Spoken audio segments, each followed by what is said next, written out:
As testemunhas de defesa do tenente-coronel Mauro Cid reforçaram nesta quinta-feira que o perfil do delator era hierarquicamente obediente, que apenas cumpria ordens vindas de cima, sobretudo de Jair Bolsonaro. A ação no Supremo Tribunal Federal, em que o chamado Núcleo 1 é réu, encontra-se na fase da instrução processual, quando os réus indicam as testemunhas de defesa. A defesa de Cid apresentou 8 testemunhas, todos militares, e 7 compareceram.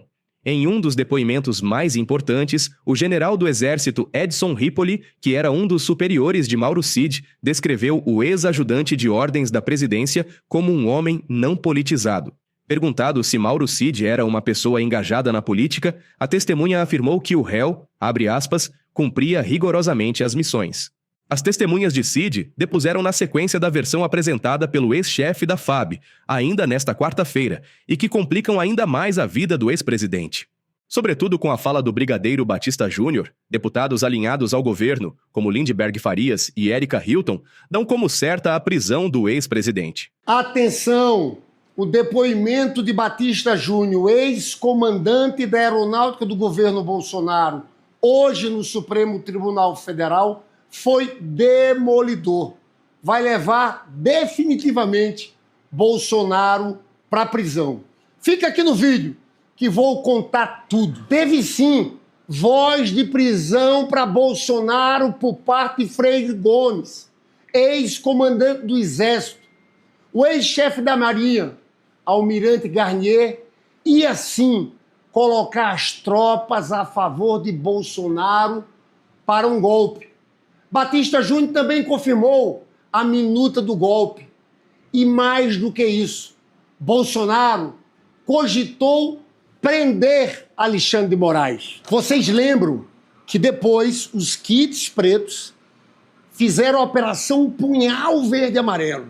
Primeiro pensaram em prender, depois o plano era assassinar Lula, Alckmin e Alexandre de Moraes. Batista Júnior foi ouvido hoje como testemunha da Procuradoria-Geral da República no processo, no núcleo 1 da trama golpista.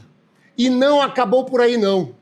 O ex-chefe da Aeronáutica disse, com todas as letras, a Jair Bolsonaro, em uma das reuniões: aconteça o que acontecer, no dia 1º, o senhor não será presidente. Isso é gravíssimo. Esse depoimento confirma todas as investigações da Polícia Federal e a denúncia da PGR, para que não haja mais nenhuma dúvida. Esse depoimento é decisivo. Não é delação de Mauro Cid, são depoimentos dos próprios chefes militares de Bolsonaro, confirmando que ele atentou sim contra a democracia brasileira. E nesse dia histórico do depoimento de Batista Júnior, nós tivemos uma notícia absurda. A notícia que o governo Trump trabalha para retaliar Alexandre de Moraes. Isso é inaceitável.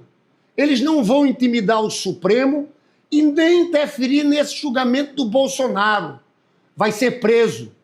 É sem anistia. Agora, eu quero denunciar o papel desse Eduardo Bolsonaro. Está agindo para trair a pátria brasileira. Está fora do país conspirando, levantando inverdades. E o que a gente está tendo com essa declaração do Rubio nos Estados Unidos é uma clara interferência na nossa soberania nacional. Isso não vai adiantar. O destino de Bolsonaro é ser condenado e preso pelos crimes contra a democracia. Já Érica Hilton ressaltou que Batista Júnior era, até o momento, visto como um dos militares mais bolsonaristas da cúpula militar. As revelações mostram que os ex-aliados de Bolsonaro estão dispostos a abrir o bico. O senador Humberto Costa, por sua vez, repercutiu o conteúdo das declarações de Batista Júnior em discurso na tribuna do Senado.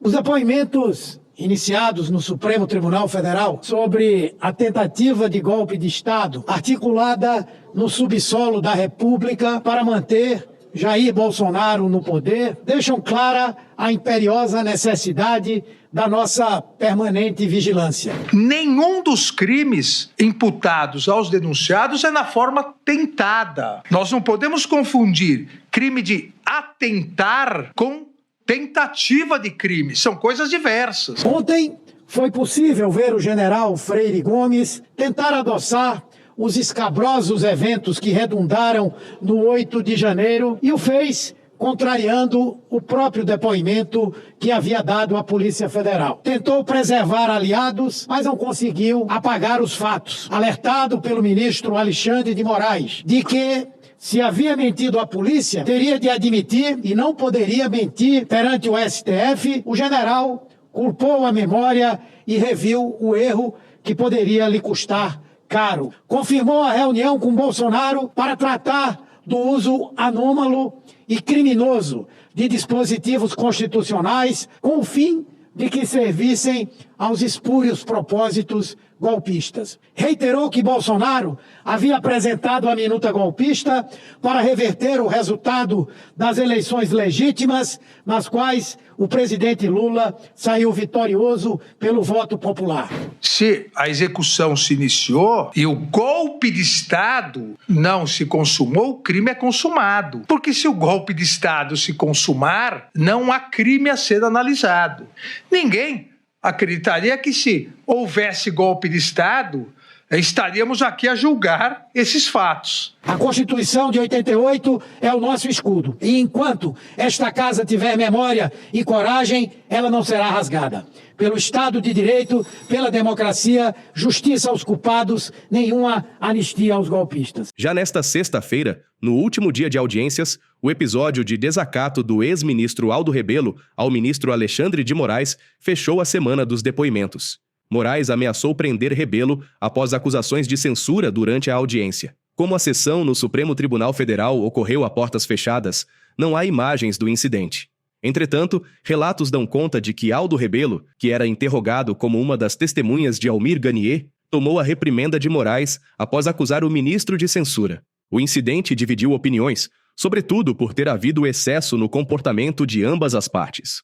Aldo Rebelo, como testemunha, não estaria na posição de questionar a legitimidade do relator, muito menos acusá-lo de censor. Veja a leitura do caso feita pela jornalista Natuza Neri, da Globo News. Quando Aldo Rebelo fala em censura, ele está, na minha avaliação, mandando uma indireta para o relator do caso, insinuando que ele seria um censor. E aí o relator do caso, quando fala se comporte, está falando justamente pelo que ele entendeu, e a isso eu posso dizer porque apurei, segundo o relato de pessoas que conversaram com o Alexandre de Moraes com o episódio, de que Aldo Rebelo estava dando uma indireta para o juiz. Isso não se faz.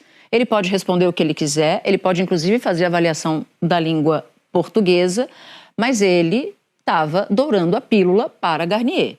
É sabido, segundo depoimentos, Procuradoria-Geral da República e um depoimento importante nesta semana, que foi o depoimento de Batista Júnior, que Ganier aderiu à ideia de golpe, se prontificou. E aí Aldo Rebelo, e nisso eu discordo completamente da avaliação que ele faz da língua portuguesa, é que vamos fazer um golpe, vamos fazer isso, vamos fazer um decreto, vamos fazer uma GLO, estado de sítio e tal, e aí ele, para um presidente da República que tinha perdido a eleição e que não tinha mais, se fosse uma situação legalista, de pensar em não promover a posse do próximo presidente da República, ele diz: estou à disposição.